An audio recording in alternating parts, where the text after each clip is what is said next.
The morning after.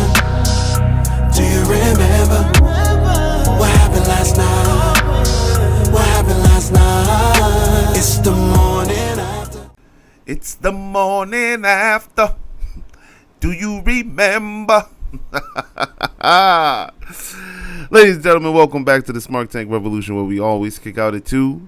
I am your host, the benevolent, intelligent Mr. Donnie Wonderful, and I am here with the beautiful ventilating sounds of air conditioning. It is 90 degrees outside. There's no problem with that, but the humidity makes it feel like it's 96 currently up here in the Northeast in Boston, Massachusetts, and that's enough for me. I can deal with the heat. The humidity always gets me, and that's why for every single second of this video, you hear that sound right there? My man AC Air Conditioning will be lending its beautiful, soothing voice to this episode here as we talk about Money in the Bank 2024. A quick recap. But just like the title says, we should all be acknowledging our tribal chief, whether you like it or not. Solo Sikoa. The Bloodline 2.0. Donnie's a fan.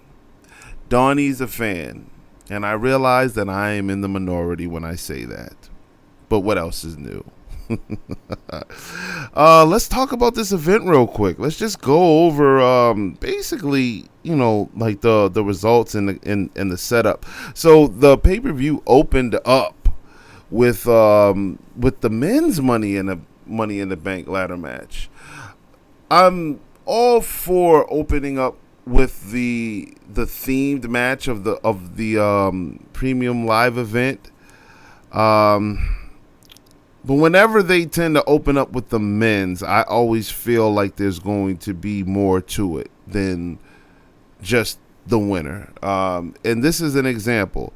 So, yeah, Drew McIntyre, my Mexican hombre Andrade, Carmelo Hayes, Chad Gable, who else? Jey Uso, of course, and LA Knight. Yeah, it was a decent Money in the Bank ladder match. There's one thing I would like to see. I would love if they could go back to, because it is just a ladder match. But do you guys remember in the New Generation and Attitude Era when they just had one ladder, and it was just there was climax to run in the aisle and get the ladder. As a matter of fact, if I'm not mistaken, that's how they had it set up in WrestleMania 2000 for the N64 and No Mercy. Like, I think one ladder, just one single ladder, is enough. The ring is, like the ring is surrounded by ladders, and then there's always those dreaded ladder spots, which, I mean, I know the fans pop for them, but they have to be very, very, very painful. I can't see anybody that's going through a ladder or getting slammed into a ladder not taking a Soma or pain or a ibuprofen or something for the pain that following night. So please, Hunter, I know you listen to us. one ladder. It's more climatic. We don't need the spot fest. I would love to see our beautiful WWE superstars retain some more years on their career by not always crashing themselves into ladders. Tables, I'm impartial about, but ladders. Drew McIntyre won. I thought that they were going to give this to LA Knight, honestly.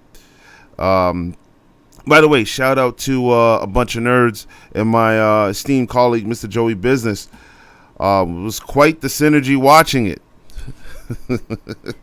You guys always provide such a comfortable and hospitable place to watch these PLEs, and I am humbled to have joined you all for Money in the Bank. I had a really good time watching it.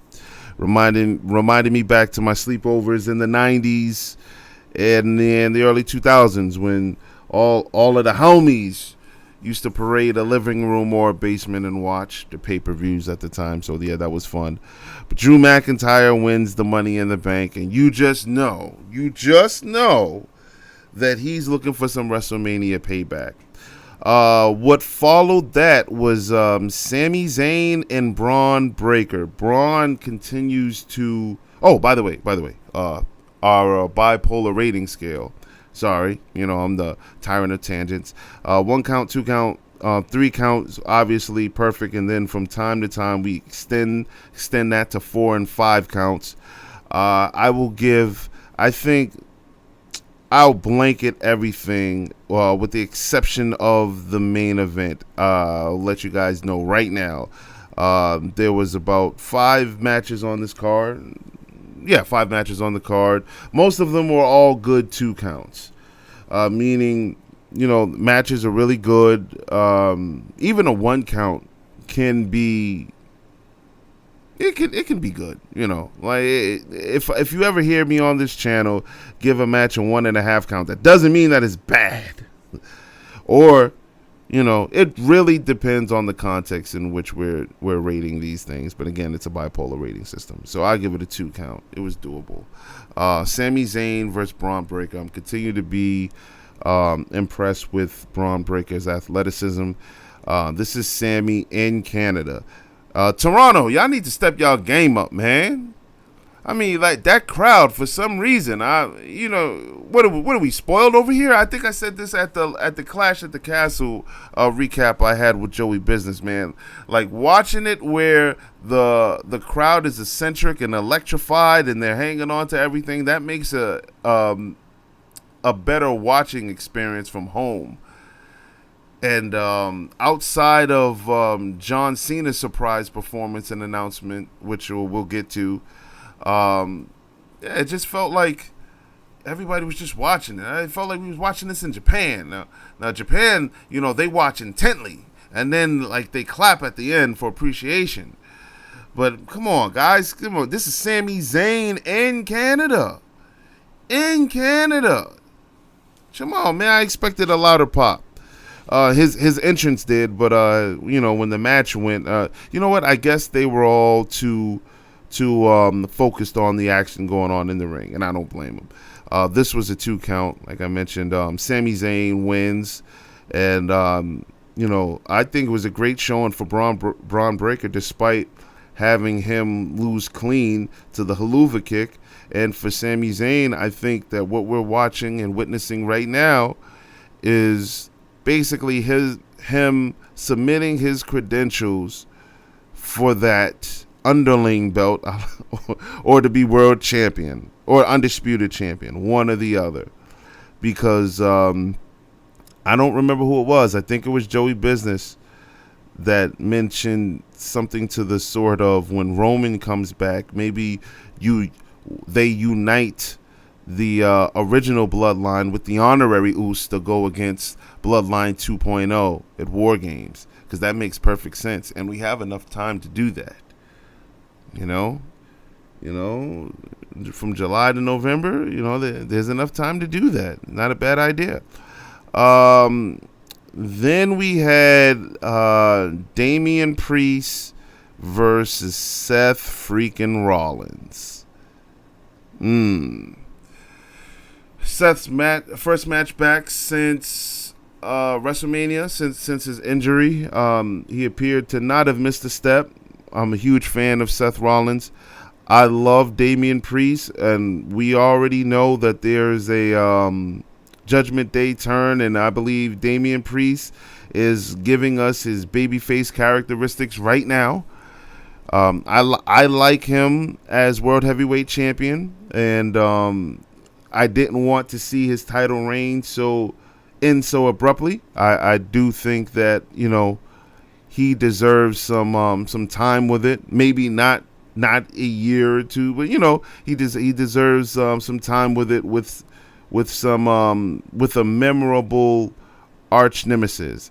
And I do think that it should be our boy from the Judgment Day, because they are definitely teasing this. But Finn Balor versus Damian Priest, that has to happen, and I wouldn't mind seeing a match happen for the World Heavyweight Championship. Just saying. I know he has Gunther next in SummerSlam, so let's see what happens. From WrestleMania to SummerSlam is always a respectable title reign for me, even if you extend it to Survivor Series, because if I'm not mistaken, let me see, Bret Hart, of course, 1994, wins it at WrestleMania 10, loses it at Survivor Series 94. Shawn Michaels wins it at WrestleMania 12, loses it to Psycho Sid at Survivor Series 96. You know, like it's like that. That's like the quintessential or the generic reign, I would say. The one that gets you in to the club of, hey, we had lengthy world title reigns, you know. But the match was good. Like I said, 2 count, and then to add the climax to it, here comes Drew McIntyre. He didn't wait. He didn't have to travel with that briefcase. He had that briefcase all but maybe an hour and 45 minutes. And this is exactly what we wanted to see. Well, when I mean we, I mean me. Because when he cashed that in, I said, where's Phil? And you have to insert Phil here. CM Punk, Pepsi Phil. I love this. I absolutely love this. CM Punk's interference takes Drew out, gives Damian Priest the assist to retain, and now, you know, that adds even more fire to this Drew McIntyre CM Punk feud that doesn't need a title at all. They just basically need a stadium. That match needs a stadium. And one thing that I had forgotten was Seth Rollins. And I know they cleared it out behind the camera from what I understand. But the on-screen tension between the two, oh, that's beautiful. This 3-headed monster right here, Seth and Drew, equally hating CM Punk. Oh, I love this. This is what I'm talking about. This right here is what I'm talking about. That whole triangle does not need a title. This thing is red hot. And it has been marinating and marinating and marinating. I cannot wait for SummerSlam. They better pack that in too. Oh no. That's right. This is the last year where SummerSlam is going to be one night. So we're good there. I'm not sure if I skipped it or was it any. But I'm not. John Cena, Trish Stratus, the lovely Trish Stratus, by the way. She introduced John Cena. John Cena comes out with a red shirt, with the towel that said, "This is." I don't remember what it said verbatim, but somewhere along the lines of, "This is the last time you'll see him." And John Cena announced his retirement, his pre-retirement, and gave us his last appearances.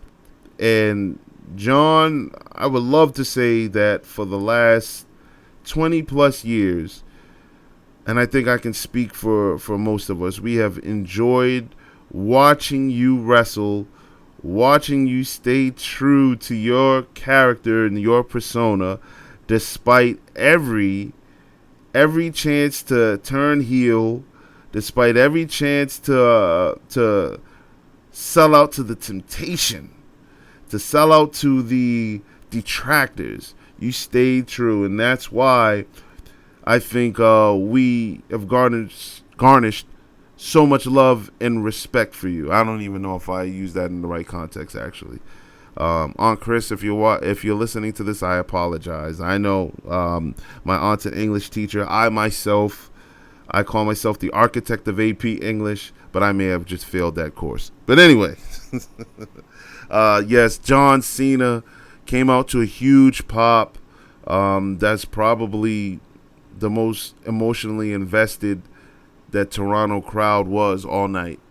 And I know it's premature. We have to WrestleMania 25, but salute to John Cena. Standing O. Job well done in the ring. Transcended wrestling. Definitely transcended wrestling. So after that, we had the women's ladder match. And one ladder, please. This is exactly why we need one ladder. Like there were a few botches that looked painful, and I'm not judging them. These women go out there and they bust their ass and they're trying hard, and I appreciate it. I just don't like to see weird and awkward landings. I know that's a part of the job and it's what they sign up for, but goodness gracious. Goodness. Nevertheless, they said 2 count. Tiffany Stratton, who won. Zoe Stark. Lara Valkyria, however you say her name. I apologize for butchering it. I'm actually a fan. Naomi with the glow, Io Sky, and Chelsea Green. I love the fact that they revealed that she was afraid of heights, and that played into it. They said 2 count. Tiffany Stratton with the win. I agree with, and looking forward to see what they do from there. But then, okay, the reason why we're here, damn it. The reason why we all packed the seats. We wanted to see the Bloodline against... Oops, hold on, what was that? No, whatever. This is all live, real time, unedited. We wanted to see the Bloodline versus Cody, Kevin Owens, and Randy Orton. And given that they just put Paul Heyman through a table, there's drama around the Bloodline. Everyone's expecting Roman or Brock. I'm just going to put that out there. Just saying. There's multiple people that can defend Paul Heyman's honor. But I am so glad that the Bloodline won. So glad Solo Sikoa pins Cody Rhodes. In the middle, we raise our fingers up and we acknowledge the tribal chief. I feel like nobody is a fan of this except for me. So I'm going to ride this for as long as I can. Because when Roman inevitably does come back, he's going to be arguably the best babyface the company's going to have. Despite having an active Cody Rhodes on the roster that finished the story. Roman Reigns is more over, and he hasn't even been seen since WrestleMania. This is excellent booking. And I'm hoping for, and it's set up for, again, you reunite the original Bloodline with the honorary Uso, who also happens to be 1-0 in War Games. This is a perfect setup. And this is where patience, having the virtue of patience, will pay off, because whenever that, we're assuming it's going to be some Survivor Series, that is the perfect stage for the first of many clashes. The first of many clashes. This has been way over 24 months of Bloodline drama, and they're doing it right, the right way. So if you're a fan of the Bloodline, the original, the expanded with Sami Zayn, I encourage and invite you to be a fan of the Bloodline 2.0, because they're all related. And this storyline is ever evolving, and they're all related. So let's just love it all. Give Solo Sikoa a break. I don't care what you guys say. What I mean by you guys, I'm speaking directly to my esteemed colleague, Mr. Joey Business, and everybody that shares this sentiment with him. I don't care what you guys say about Solo Sikoa on the mic. He does enough. The only thing Solo needs to say is acknowledge me. And on behalf of Smart Tank Revolution, at least this pundit right here, Solo Sikoa, Donnie Wonderful, acknowledges you. Telling you all, don't resist it. Don't fight it. Put your finger up, point it to the sky. Repeat after me. Solo Sikoa. Come on, you're not saying it. Repeat after me. Solo Sikoa, I acknowledge you as my tribal chief. Until Roman Reigns comes back. Gang, just wanted to plug this mic on and just share some of my thoughts of Money in the Bank. You let us know in the comment section what you thought. Also, please like the video. We invite you to subscribe to the channel. Man, we're just getting started here. A few years in, we appreciate all of our supporters. You guys have no idea what you mean to us. We appreciate all of you guys for sticking around with us, and we promise the content that we have brewing and the plans that we have for Smart Tank Revolution, you're going to love it all. Donnie Wonderful, signing off.